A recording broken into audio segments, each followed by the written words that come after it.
이스라엘이여 너는 행복한 사람이로다. 여호와의 구원을 너같이 얻은 백성이 누구냐? 그는 너를 돕는 방패시요 내 영광의 칼이시로다. 내 대적이 내게 복종하리니 내가 그들의 높은 곳을 밟으리로다.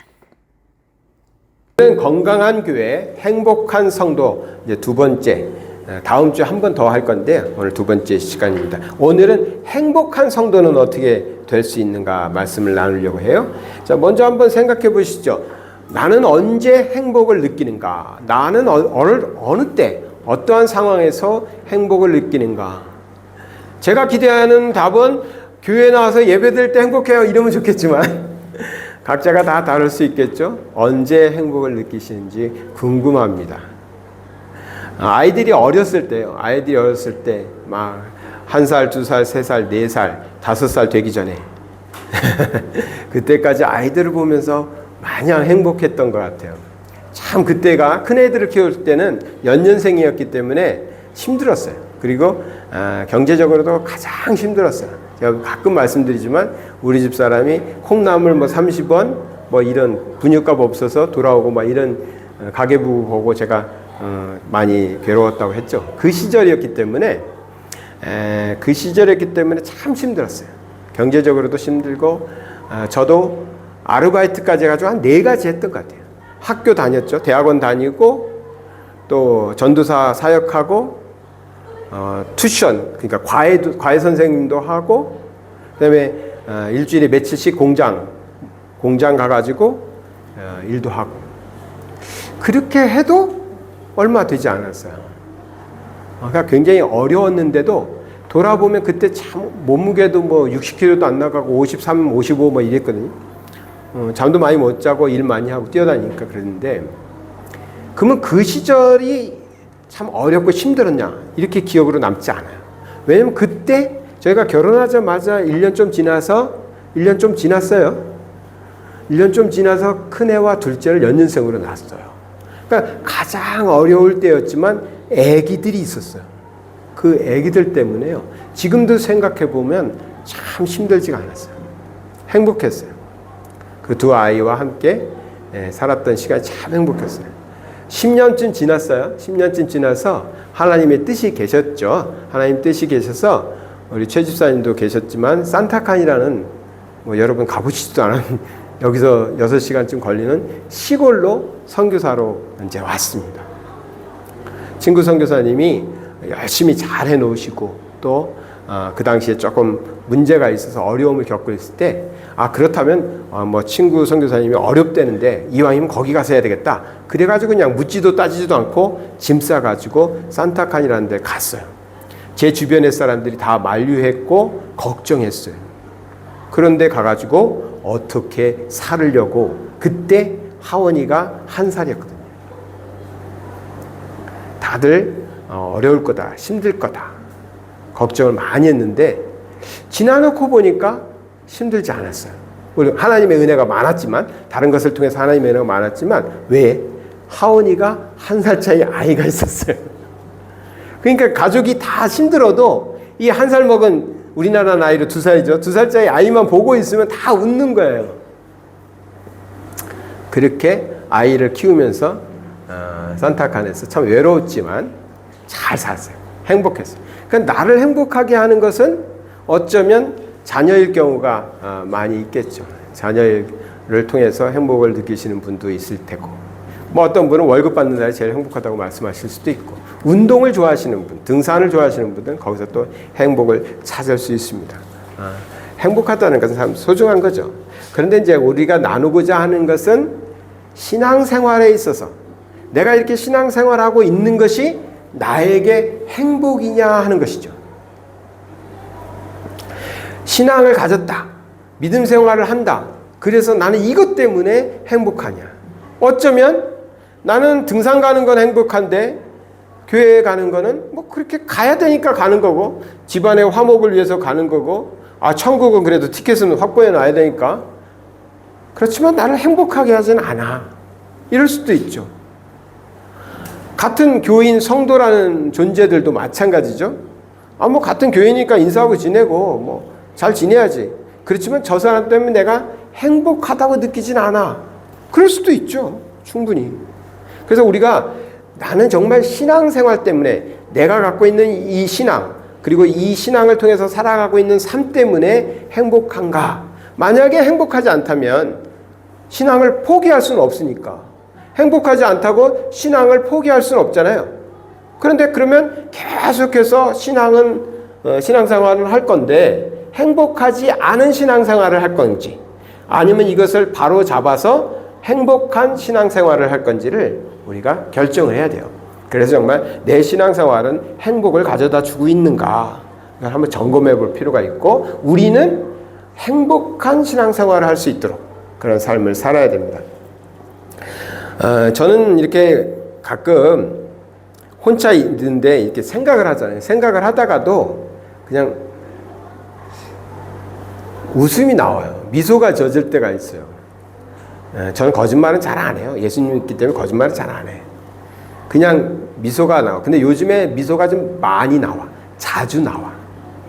제가 상대하는 사람들은 별로 없어요. 제가 뭐 운동을 좋아해서 운동을 하러 다니는 것도 아니고요. 제가 뭐 현지인 말을 잘해가지고 현지인들 만나가지고 막 뭐 미팅하는 것도 아니거든요. 그러니까 사역지 갈 때 아니면 거의 다 성도님들 아니면 집에 있어요. 그렇기 때문에 저에게 미소를 짓게 하는 것은 딱 두 종류예요. 현지 그 사역지 아이들을 생각했을 때, 그 녀석 지난번에 갔을 때 달려와서 껴안아줬지.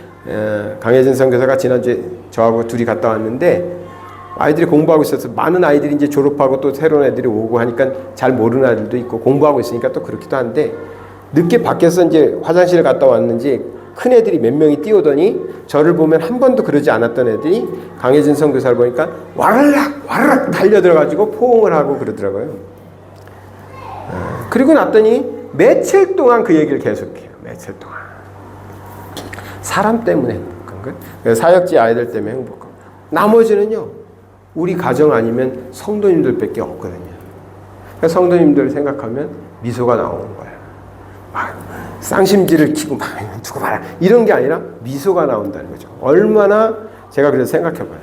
야, 성도가 많든 적든, 교회가 크든 재정이 넉넉하든 부족하든 성도를 생각할 때 미소 지을 수 있는 목사가 얼마나 되겠나, 솔직히 그런 생각을 해요. 참 감사하기도 하고, 나는 참 행복한 목회자구나, 성도를 생각하며 이렇게 행복해할 수 있다니, 미소 지을 수 있다니. 그래서 정말 아부하는 말이 아니라, 요즘에 좀 많이 그런 것 같아요. 많이 자꾸 얘기해. 그분 있잖아, 그분 너무 좋지 않아? 웃는 모습이 너무 좋지 않아? 여러 가지들을 이제 얘기하면서 그렇습니다. 우리에게 신앙생활이 정말 행복을 가져다 주고 있는지, 이거 굉장히 중요합니다. 불행해하면서 계속하기는 어려워요. 그리고 재미없어도 어려워요. 게임도 재미없으면 안 하잖아요. 그런데 신앙생활도 정말 행복해야 오래 할 수 있습니다. 그래서 한번 보도록 하겠습니다. 행복한 성도는 하나님과 동행하는 사람이 행복합니다. 신앙생활하는 데 있어서 동행만큼 중요한 게 없어요. 하나님과 동행한다 그랬죠. 오늘 본문에 보니까요 이렇게 돼 있죠. 이스라엘이여 너는 행복한 사람이다, 이렇게 표현합니다. 여호와의 구원을 너같이 얻은 백성이 없다 했고, 그는 너를 돕는 방패시오 내 영광의 칼이시로다 했어요. 자, 어디 얘기예요? 신명기예요. 출애굽한 사람들이 가나안까지 가는 여정의 이야기란 말이에요. 얼마나 많은 사건들이 있었어요. 그런데 그 사건을 통틀어서 신명기 마지막에 가서 모세를 통해서 하나님이 주시는 말씀은 너희는 행복한 자다. 왜? 하나님이 너희들 지금까지 방패가 되시고 칼이 되어서 지켜주시고 동행해 주지 않았니? 그러니 너희들은 행복한 거야. 우리의 인생을 돌아보니까 나는 자녀 때문에 행복하고 물질 때문에 행복하고 뭐 친구 때문에 행복한 줄 알았더니, 가만히 진짜 돌아보니까 하나님이 나와 항상 함께 해주셨던 거죠. 제가 정말 하나님이 정말 좋으신 분이라고 느끼는 것은, 제가 하나님의 뜻대로 잘 살고 있을 때, 그때도 하나님은 저와 동행하셨는데, 제가 하나님의 뜻대로 살지 못하고 잘못 살고 있을 때, 나쁜 짓을 할 때, 정말 하나님이 보실 때 화가 나실 때, 그때도 하나님은 항상 함께 하셨다는 것을 느낄 수 있었다는 거예요. 그래서 제가 정말 하나님 좋으신 분이구나. 저는 그렇게 못하겠거든요. 우리 성도님이 너무 좋아요, 너무 예뻐요. 그러면 잘해드리고 싶어. 그런데 막 화를 나게 만들어. 짜증나게 만들어. 말도 안 들어먹고 막. 그런데도 막 가까이 가고 막 또 전화 걸고 밥 사고 뭐 이러고 싶어야 되는데 인간적인 마음에서 좀 그러지 못하겠는데 하나님은 그렇게 목이 곧은 백성이라고 이 출애굽하는 이스라엘 백성을 표현하잖아요. 목이 곧은 백성, 말 정말 안 듣는 이스라엘 사람인데도 항상 함께 하시면서 돕는 방패가 되시고 영광의 칼이 되셨다라고 표현해요. 그러니까 하나님과 동행하는 자가 돼야 행복한 것입니다. 자, 보니까요. 잠언 13장 20절에는 지혜로운 자와 동행하면 지혜를 얻고 미련한 자와 사귀면 해를 받는다고 그랬어요. 그러니까 우리가 하나님과 동행한다는 게 얼마나 행복한 거예요. 하나님만큼 지혜로운 사람이 없는데, 하나님만큼 지혜로우신 분이 없는데 우리는 그 하나님과 동행하고 있어요. 우리가 선택한 것도 아니고 하나님이 우리를 붙잡고 계세요. 내가 하나님을 선택했어. 야, 나 이번 주에는 하나님과 동행하겠어. 그래서 하나님을 선택했다면 내가 손을 놓는 순간 끝나버리죠. 하나님은 그런 하나님이 아니에요. 하나님이 우리 손을 잡고 계시지 않아요. 아이들을 잡을 때, 어린 아이를 잡을 때 어디를 잡으세요? 손목 잡죠. 손을 잡으면 자꾸만 뿌리치고 나가니까 손목 딱 잡고 데려가잖아요. 하나님이 우리의 손목을 잡고 계세요. 그래서 나는 놔도 하나님은 놓지 않는 그런 동행이거든요. 하나님과 동행하실 때 우리는 행복한 신앙생활을 하십니다. 마태복음 1장 23절에 예수님을 가리켜서 임마누엘이라고 했죠. 임마누엘의 뜻은 하나님이 우리와 함께 하신다. 그것을 확인시켜 주시려고 아들 예수의 이름을 임마누엘이다 이렇게 붙이신 거예요. 그러니까 항상 하나님은 우리와 함께 계세요. 그래서 우리 아들이 삼일체에 대해서 물어봐서 가르쳐 줬는데요. 참 어려운 교리거든요. 근데 이렇게 이해하시면 조금 되시지 않을까 싶어요. 성부 하나님은 그냥 하나님이세요. 구약시대 때도 계셨고 지금도 계셔요. 하나님이신데 그분은 직접 우리에게 얘기를 잘 안 하세요. 특별한 사람에게만 말씀하세요. 모세에게 호렙산에서 나타나서 뭐 엘리야에게 대답하시고 뭐 이렇게 특별하신 분에게 나타나셔서 하나님의 뜻을 표현하셨어요. 그러니까 특별하지 않은 사람들은 하나님을 본 적이 없어요. 하나님의 음성을 들은 적이 없어요. 그래서 하나님을 잘 못 믿겠는 거예요. 그래? 좋다. 그럼 내가 몸으로 보여줄게. 성자 예수님은 육신을 입고 오셔서 눈으로 볼 수 있었어요. 제자들은 3년 동안 같이 밥을 먹고 같이 잠을 잤어요. 그게 놀라운 훈련 과정에서 굉장히 중요하죠. 그래서 눈으로 볼 수 있는 우리와 똑같은 육체를 가지신 하나님이 성자 예수님이었어요. 그 예수님이 이제 십자가에서 죽으시고 부활하시고 승천하시면서 뭐라고 하시냐면 내가 너희들에게 보낼 것이다. 무엇을? 보혜사 성령을 보낸다. 그 성령이 오면 너희가 깨닫게 될 것이다 했어요. 이 보혜사 성령이라는 분은 또 어떤 하나님이시냐면 자, 예수님은 눈으로 볼 수 있었는데 갈릴리에 살고 있었던 사람들만 봤어요.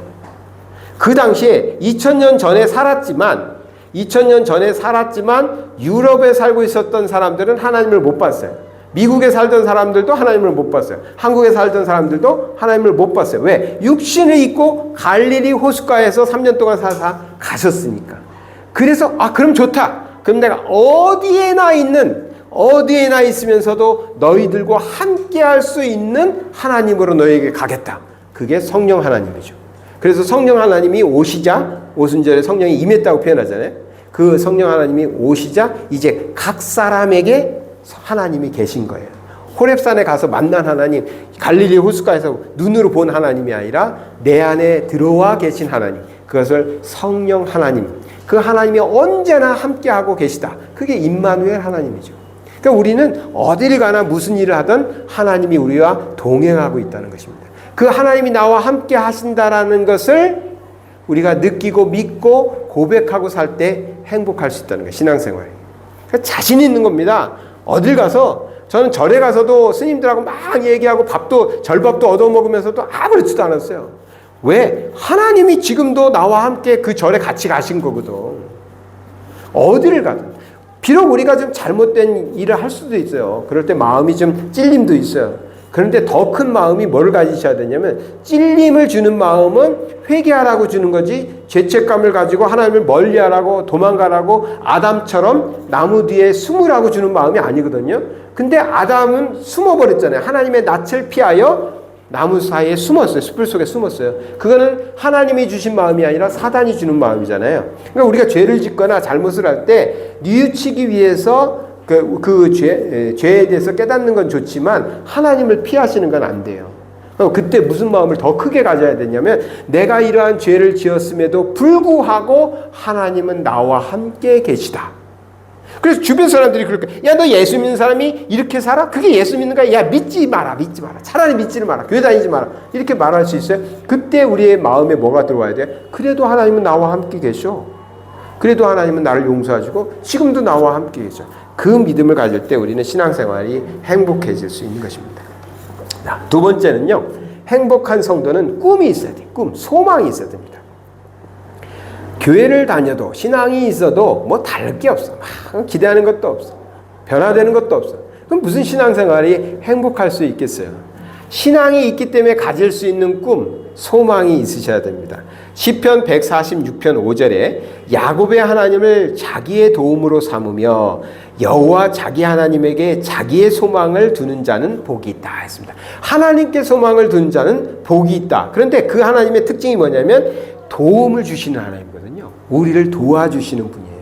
그러니까 무슨 일을 하든 일단은 기도하셔야 돼요. 일단은 나와 동행하고 계시는 하나님한테 기도하시고 시작하셔야 돼요. 그러면 도와주셔요. 함께 해주셔요. 그래서 우리가 꿈꾸고 소망하는 일이 잘 될 수밖에 없는 거예요. 당신의 능력으로 그게 되겠어?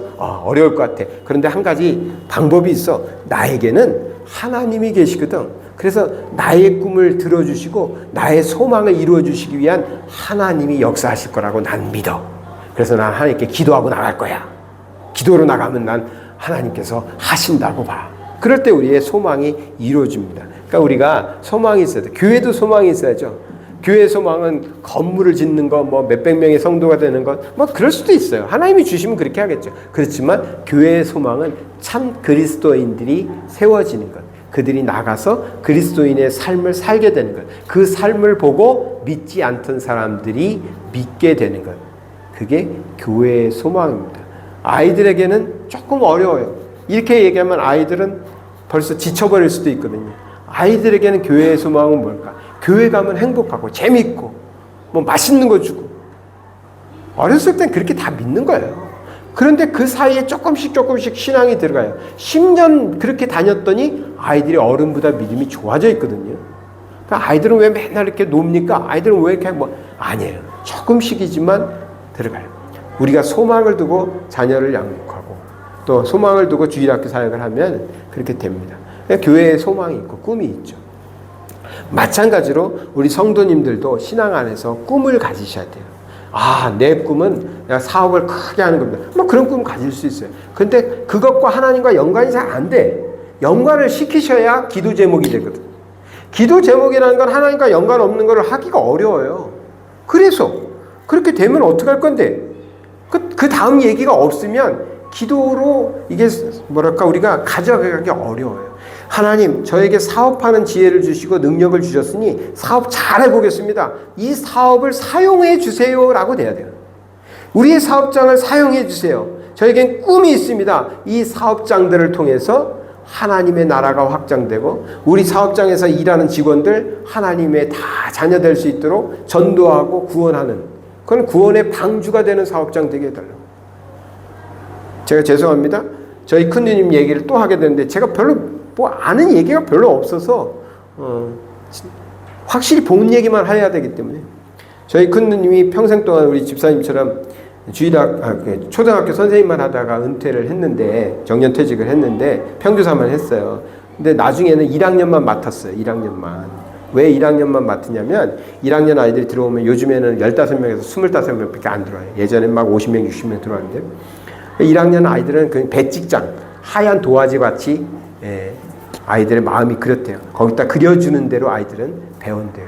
그러니까 1학년만 맡으면서 1년 동안 아이들을 전도를 한대요. 1년 동안. 그러니까 담임 선생님이니까 초등학교잖아요. 초등학교는 특별 과목을 제외하고는 담임선생님이 다 가르치거든. 중학교 가면 과목별로 배우는데, 그러니까 담임선생님하고 있을 시간이 너무 많잖아.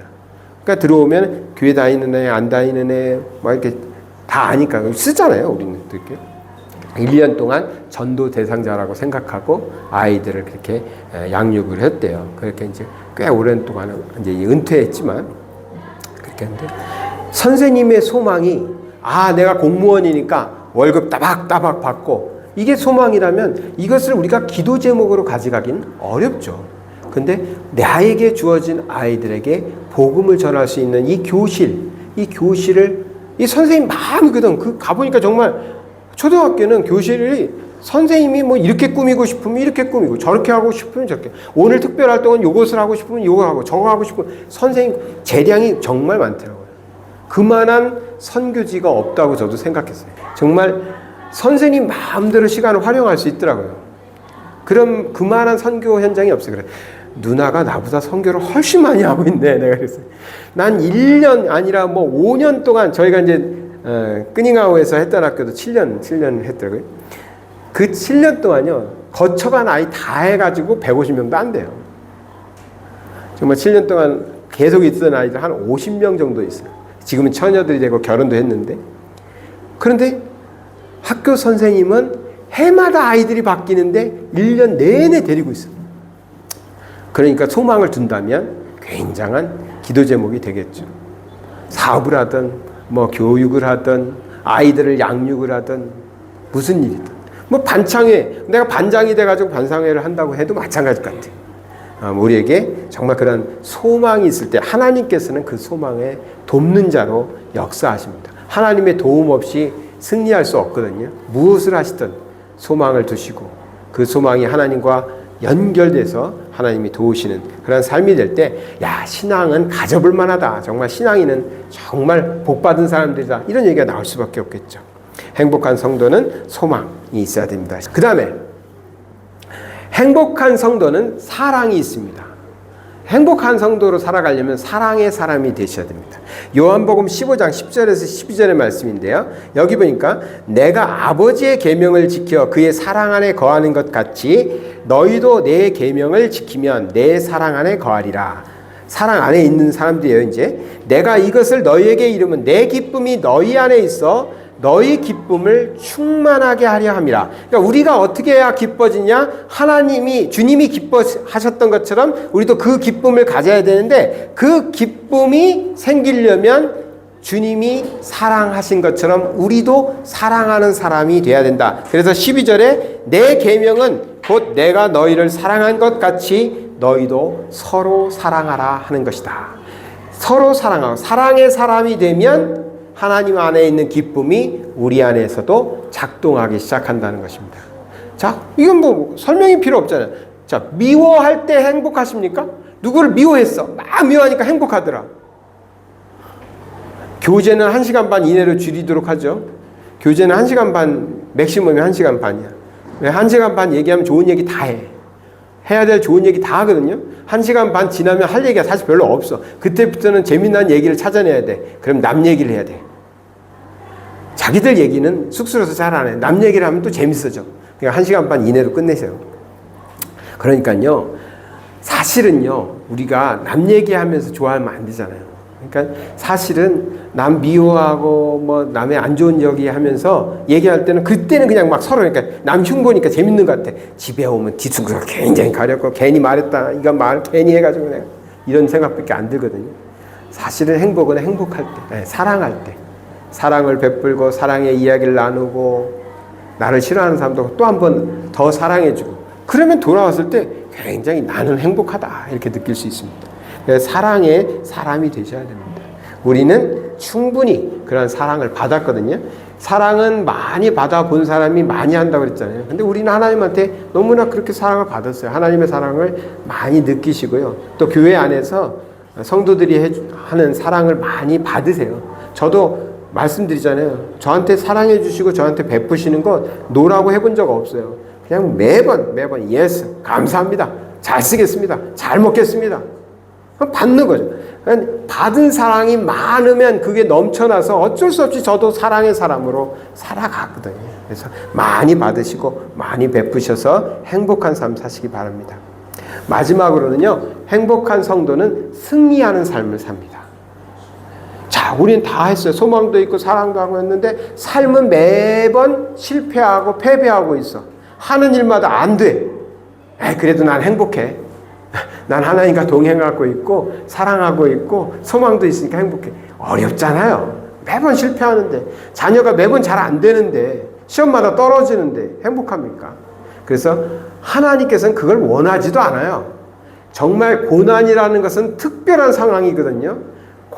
나 고난받았어, 이런 말 함부로 하시면 안 돼요. 그건 특별한 상황이에요. 정말 특별한 사람에게 특별한 하나님의 은혜가 있을 때 고난을 통해서 하나님은 영광을 취하시는 거고, 하나님의 자녀들에게는 하나님의 주시는 복을 잘 받아 누릴 그릇을 만들어 놓으면 하나님의 축복이 거기 쌓여서 행복하게 살아감을 통해서 복음도 증거되고 하나님을 섬기게 되니까. 지금 안 되면, 사업이 안 됐다, 고통스러운 거예요. 고난받는 게 아니라 고통스러운 거예요. 뭐 자녀들이 문제 있다, 고통이지. 고난이라는 것은 하나님과 정말 또 구원과 연관되어 있어야 돼요. 고난 우리가 그렇게 쉽게 말할 이야기는 아니고요. 하나님께서는 우리에게 승리의 삶을 주고 계십니다. 오늘 본문 마지막에 이렇게 되어 있어요. 내 대적이 내게 복종하리니, 대적이 내게 복종한다. 내가 그들의 높은 곳을 밟으리로다. 우리가 그렇게 뭐 밑바닥에서 살 사람들이 아닙니다. 싸우면 맨날 지고 깨지고 실패하고 이럴 사람들이 아니라는 거예요. 하나님께서는 우리를 높은 곳에 놓으신다. 독수리가 올라가면 갇힌다고 표현했죠. 높은 곳에 두시기를 원해요. 하나님의 마음을 좀 이해하셔야 돼요.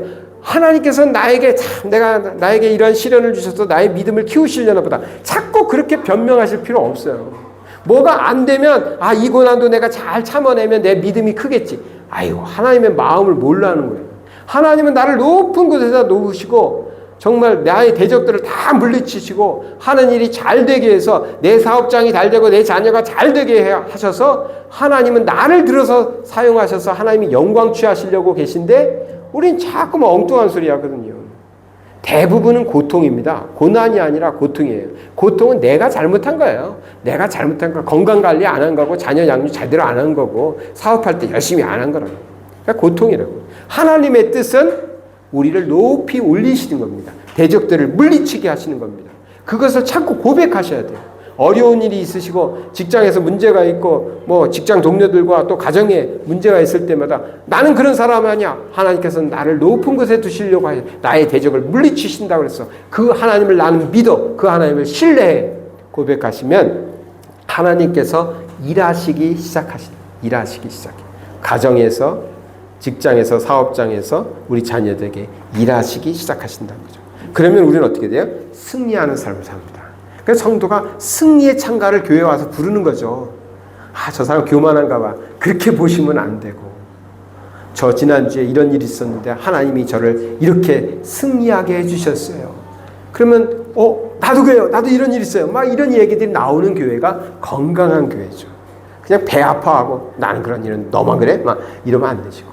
그래서 행복한 성도의 삶은 패배자의 삶이 아니라 또 실패하고 좌절하고 이게 아니라 승리하는 삶인 줄 믿습니다.